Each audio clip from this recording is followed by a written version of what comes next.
ಬೇಸಿಗೆಯ ಸಾಹಸ ಮತ್ತು ಎಳನೀರಿನ ಮಹತ್ವ. ಬೇಸಿಗೆಯ ಕಿಡಿಕಾರುವ ಬಿಸಿಲು. ಸೂರ್ಯನು ಬೆಂಕಿಯಂತೆ ಹೊಳೆಯುತ್ತಿದ್ದನು. ಗ್ರಾಮದ ಮಧ್ಯದಲ್ಲಿ ನೆಲವೇ ಬಿಸಿ ಹೊಡೆಯುತ್ತಿದ್ದಂತಿತ್ತು. ವಿಕ್ರಮ್ ಮತ್ತು ವರುಣ್ ಹಳ್ಳಿಯ ಮಧ್ಯದ ಮರದ ನೆರಳಿನಲ್ಲಿ ಸಪ್ಪಾಗಿ ಕುಳಿತಿದ್ದರು. ಗಾಳಿ ಕೂಡ ಬೀಸದಂತಹ ಮಧ್ಯಾಹ್ನ. ಎಲ್ಲೆಡೆ ನಿಶ್ಶಬ್ದ. ಸುತ್ತಲೂ ಪ್ರಕೃತಿ ತುಂಬ ಸುಂದರವಾಗಿತ್ತು. ಹಸಿರು ಕಬ್ಬಿನ ಗದ್ದೆಗಳು ಗಾಳಿಗಾಗಿ ಕಾಯುತ್ತಾ ನಿಂತಿದ್ದವು. ಬಂಗಾರದಂತೆ ಹೊಳೆಯುವ ಭತ್ತದ ಗದ್ದೆಗಳು ಸೂರ್ಯನ ಕಿರಣಗಳಲ್ಲಿ ಮಿನುಗುತ್ತಿದ್ದವು. ಸೂರ್ಯಕಾಂತಿ ಹೂಗಳು ಸೂರ್ಯನ ಕಡೆ ತಿರುಗಿಕೊಂಡು ಹಸನ್ಮುಖವಾಗಿ ನಿಂತಿದ್ದವು. ಆಕಾಶದಲ್ಲಿ ಹಕ್ಕಿಗಳು ಹಾರುತ್ತಾ ಚಿರುಚಿರು ಶಬ್ದ ಮಾಡುತ್ತಿದ್ದವು. ಅವುಗಳ ಹಾಡು ಮಾತ್ರ ಆ ನಿಶ್ಶಬ್ದತೆಯನ್ನು ಮುರಿಯುತ್ತಿತ್ತು. ಅಯ್ಯೋ ವಿಕ್ರಮ್, ತುಂಬಾ ಬಿಸಿಯಾಗ್ತಿದೆ ಎಂದು ವರುಣ್ ಬೆವರು ತೂಗಿ ಹೇಳಿದ. ಹೌದು, ಏನಾದ್ರೂ ತಂಪಾದದ್ದು ಬೇಕು ಎಂದು ವಿಕ್ರಮ್ ನಿಟ್ಟುಸಿರು ಬಿಟ್ಟನು. ಅಷ್ಟರಲ್ಲಿ ವರುಣ್ ಕಣ್ಣು ಹೊಳೆಯಿತು. ಇಲ್ಲೇ ಪಕ್ಕದಲ್ಲೇ ಬಾವಿಯಿದೆ, ಹೋಗಿ ಸ್ವಲ್ಪ ಈಜೋಣ ಬಾ. ವಿಕ್ರಮ್ ಸ್ವಲ್ಪ ಯೋಚಿಸಿದ. ಈಜೋದು ಸ್ವಲ್ಪ ಅಪಾಯಕರ, ಆದ್ರೆ ನಾವು ಜಾಗ್ರತೆಯಿಂದ ಆಡಿದ್ರೆ ಸರಿಯಾಗಿರುತ್ತೆ. ಇಬ್ಬರೂ ಒಪ್ಪಿಕೊಂಡು ಬಾವಿಯ ಕಡೆ ನಡೆದು ಹೋದರು. ಪ್ರಕೃತಿಯ ಮಧ್ಯದ ನಡೆ.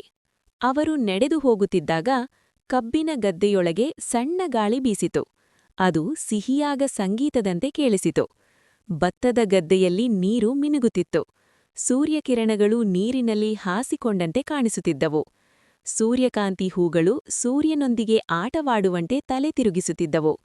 ಹಕ್ಕಿಗಳು ಅವರ ಜೊತೆ ಹಾರುತ್ತಾ ಹಾಡುತ್ತಿದ್ದವು. ವಿಕ್ರಮ್ ಹೇಳಿದ, ನಮ್ಮ ಹಳ್ಳಿ ನಿಜವಾಗಿಯೂ ಸ್ವರ್ಗದಂತೆ ಇದೆ. ವರುಣ್ ನಕ್ಕು, ಹೌದು, ಇಲ್ಲಿ ಪ್ರಕೃತಿಯಲ್ಲೇ ನಮ್ಮ ಸಂತೋಷ ಇದೆ. ಬಾವಿಯ ಅನುಭವ. ಕೊನೆಗೆ ಅವರು ಬಾವಿಗೆ ತಲುಪಿದರು.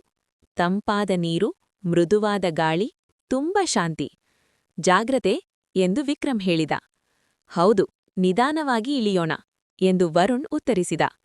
ಇಬ್ಬರೂ ನಿಧಾನವಾಗಿ ಬಾವಿಯಲ್ಲಿ ಇಳಿದು ಈಜಲು ಶುರು ಮಾಡಿದರು. ನೀರಿನ ತಂಪು ಅವರ ದೇಹಕ್ಕೆ ಹೊಸ ಶಕ್ತಿ ಕೊಟ್ಟಿತು. ಆಹಾ, ತುಂಬ ಚೆನ್ನಾಗಿದೆ ಎಂದು ವರುಣ್ ಸಂತೋಷಪಟ್ಟನು. ಆದರೆ ಸ್ವಲ್ಪ ಸಮಯದ ನಂತರ ವರುಣ್ ಗಂಭೀರವಾಗಿ ಹೇಳಿದ, ಈಜೋದು ತುಂಬ ಅಪಾಯಕರ. ಯಾವಾಗ್ಲೂ ಒಬ್ಬರೇ ಈಜಬಾರ್ದು, ಜಾಗ್ರತೆಯಿಂದ ಆಡಬೇಕು. ವಿಕ್ರಮ್ ತಲೆಯಾಡಿಸಿದನು. ಸ್ವಲ್ಪ ಸಮಯ ಆಟವಾಡಿ ಅವರು ಬೇಗನೆ ಬಾವಿಯಿಂದ ಹೊರಬಂದರು. ಹೆಚ್ಚು ಹೊತ್ತಿದ್ರೆ ಅಪಾಯ ಎಂದು ವಿಕ್ರಮ್ ಹೇಳಿದ. ಎಳನೀರಿನ ಸಿಹಿಕ್ಷಣ. ಅವರು ಹಳ್ಳಿಯ ದಾರಿಯಲ್ಲಿ ನಡೆದು ಹೋಗಲು ಶುರು ಮಾಡಿದರು. ಮರಗಳ ನೆರಳು, ತಂಪಾದ ಗಾಳಿ ಮನಸ್ಸಿಗೆ ಶಾಂತಿ ನೀಡುತ್ತಿತ್ತು. ಅವರು ಒಂದು ತೆಂಗಿನ ಮರದ ಬಳಿ ನಿಂತರು. ವರುಣ್ ಒಂದು ತೆಂಗಿನಕಾಯಿ ಕಿತ್ತು, ಇದು ಕುಡಿಯೋಣ ಎಂದು ಹೇಳಿದ. ಇಬ್ಬರೂ ಎಳನೀರು ಕುಡಿದರು. ಆಹಾ, ಎಷ್ಟು ತಂಪು ಎಂದು ವಿಕ್ರಮ್ ಸಂತೋಷಪಟ್ಟನು. ಎಳನೀರಿನ ಆರೋಗ್ಯದ ಮಹತ್ವ. ವರುಣ್ ವಿವರವಾಗಿ ಹೇಳಲು ಶುರು ಮಾಡಿದ. ಎಳನೀರು ತುಂಬಾ ಆರೋಗ್ಯಕರ ಪಾನೀಯ.